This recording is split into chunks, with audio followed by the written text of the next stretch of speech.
The message for today is just say no. Just say no. If you're old enough, you'll remember the big campaign in the 80s and the 90s to try to solve the drug problem that we had in the United States. Part of the war on drugs was this big campaign, the Just Say No campaign, and it was a very practical campaign. It taught kids what to do when they were offered something and tempted by something. Hey, just say no. And for some people, it worked. For some people, it helped. But it certainly didn't help everybody or completely solve our problem. I remember I graduated high school in 2000. And so when we came into kindergarten, we were known as the class of 2000. It was a big deal, the first graduating class of the new millennium. And we were kind of always referred to as the class of 2000. But one of the things they did when we were coming into kindergarten was they had this campaign to have all of the youth throughout America to no longer be smoking cigarettes. So they called us the smoke-free class of 2000. And they made t-shirts. Each one of us got a t-shirt. And I remember it was a white t-shirt with kind of a red collar and red on the sleeves. And it had this logo on the front, smoke-free class of 2000. 2000 was in big letters, big words, big numbers, I guess you could say. And of course, one of the zeros was the big circle, red circle with the X going through it and a cigarette behind it. So that really tied in the idea of the smoke-free class of 2000. I know this is going to be a shocker to you, but people were still smoking when we graduated high school 12 years later. In fact, funny enough, one of the girls that I graduated high school with, she was known to not only smoke cigarettes, but smoke other things as well. And she somehow still had one of those t-shirts from our kindergarten year. And she could somehow still fit into that t-shirt, and she would wear it just about once a week. And so it was quite ironic to think about the smoke-free class of 2000. But today, again, the idea is just say no. Just say no. When it comes to forgiving, as we've been talking about this week, forgive us as we forgive those who have wronged us, who have sinned us, who have trespassed against us.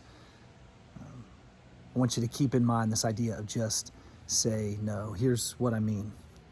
In 1 Peter chapter 2, Peter's just spent the whole first chapter talking about the grace of God, the goodness of God, the new life that we have in him. And at the beginning of chapter 2, verse 1, he says this: "Therefore, in light of all that I've just talked about, the grace of God, the goodness of God, the new life we have in him, therefore rid yourselves of all malice and all deceit, hypocrisy, envy, and slander of every kind." Rid yourselves of these things. By rid, he means literally, the word picture is taking off a garment of clothing. It's getting rid of it. It's just say no to it. And what does he want us to say no to? All malice and all deceit. Malice is any malicious thought, malicious intent towards someone else. Deceit, the idea that we're not telling the full truth. Hypocrisy, self-explanatory. Envy, self-explanatory. Slander of every kind, even the tiniest amount of slander. Now, what does this have to do with forgiveness?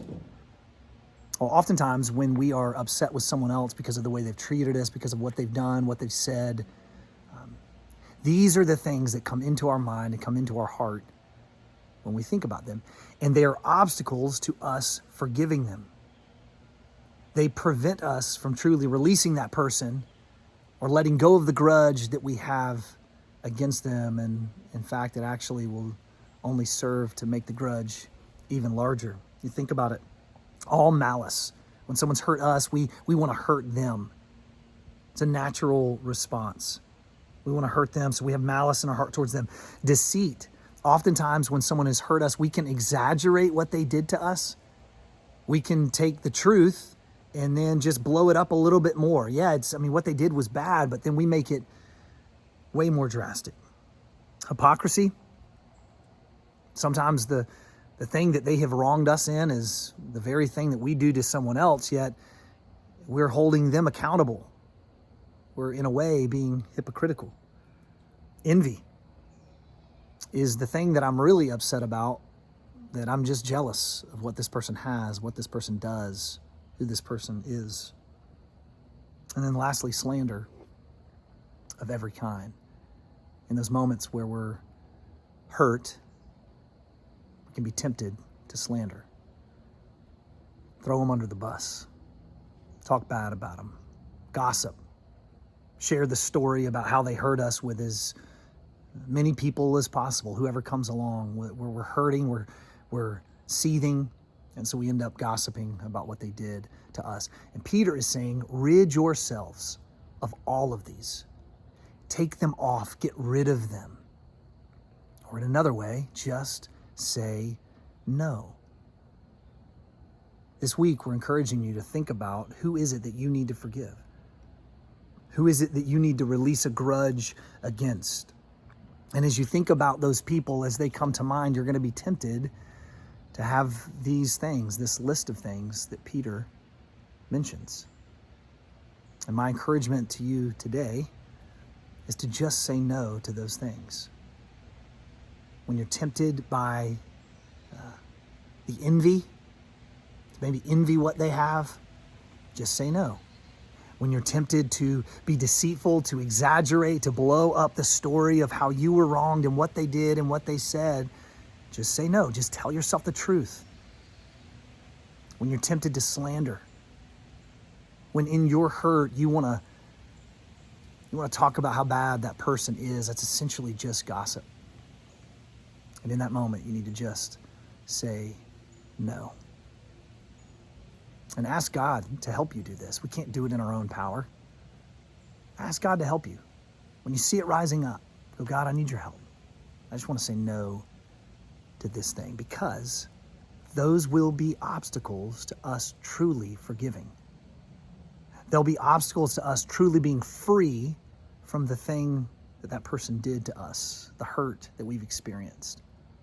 When we live in those things, when we continue those things, we carry the hurt with us. So today, just say no.